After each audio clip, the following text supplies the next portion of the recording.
One failure can make a success. It takes two failures to make a star. R.K. Laxman failed twice in his attempt to get ahead in life. We are immensely glad he did, or we wouldn't be talking today about this remarkable practitioner of a newspaper art known for its fleeting impact. R.K. Laxman failed to get into a proper art school and went on to become the country's best regarded cartoonist. Not before he ran into a second big shock. The best workplace turned him down, New Delhi, then the new capital of a young and bustling India. That in turn made him set up shop in one of the most vibrant cities in the world, that is Mumbai. The life lived is hard enough to chronicle, a good part of it having been lived unseen within the walls of a corner office in Mumbai's Times of India building. 6 hours daily for 6 days a week over 68 years, the country's favorite cartoonist vanished into his cabin. To understand this private, complex workaholic who routinely reduced the day's news clutter to a chuckle, you have to look all over for random clues. In the not so eventful princely state of Mysore, where he was born and brought up, the first event that marked Lakshman's life was his failure to get into the celebrated JJ School of Arts in Mumbai, which has since been much mentioned. Decades after rejection, the art school invited the celebrity cartoonist to preside over its annual painting competition. Lakshman could have quietly returned after giving away the prizes. The organization insisted on a speech and got what they asked for. He thanked the institute for making him what he was, a cartoonist.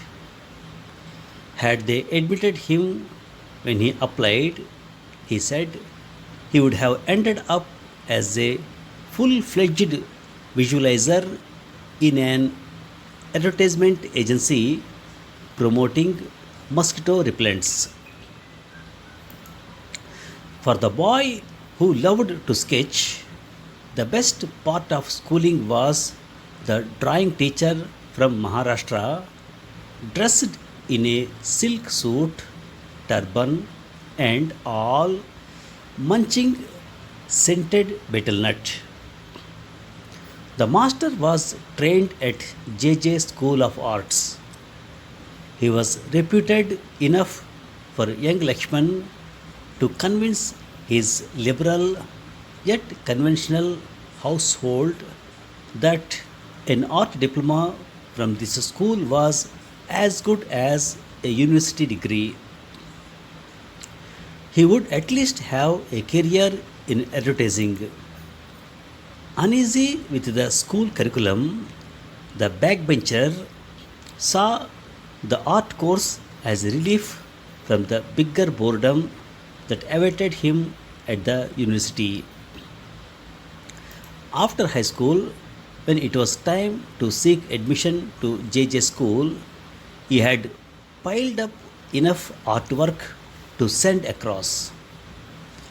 After a wait that lasted endless weeks, the reply came. It was a no that cited inadequate entry level skills. It was enough to shake the starry eyed youngster who was already a locally liked prodigy. As a child, Laxman was prone to take things to heart and break down. His autobiography in the early pages has such teary instances every 5 pages or so.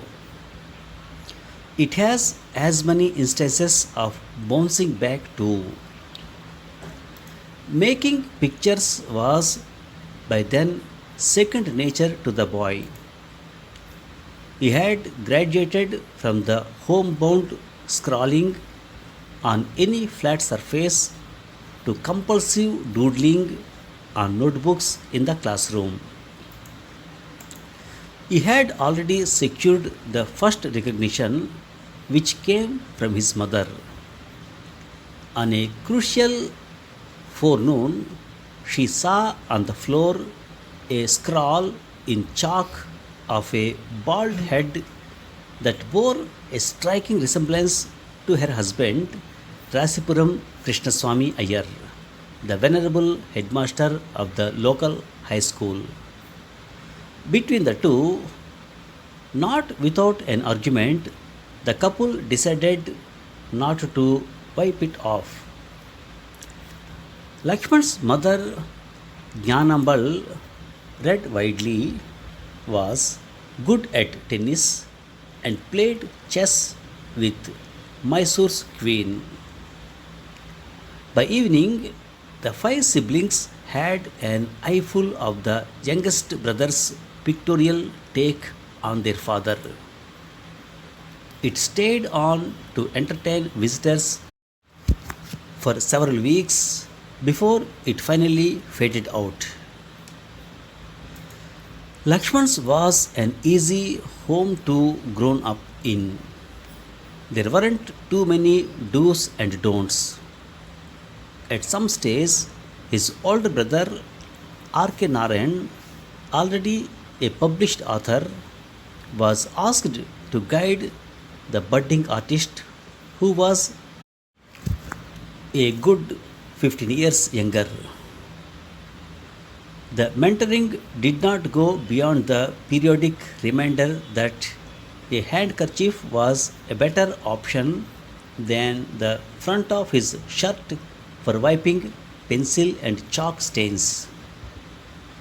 At school, like all budding cartoonists, the student had the mandatory brush with the teacher, with a vital difference. The usual story has the kid drawing the teacher's face and getting caught, whereupon ears get tweaked, or on that rare occasion, the back gets patted. Here, Lakshman had just doodled the figure of a tiger on the margins of the notebook. The maths teacher cited it and blew his top, seeing it as his own caricature. This was farthest from the student's mind, but nobody believed it because the resemblance was uncanny. Caricaturing is inherently provocative, sometimes more than the cartoonist wants to be.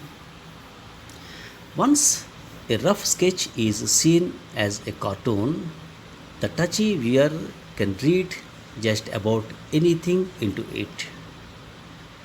Thanks for listening.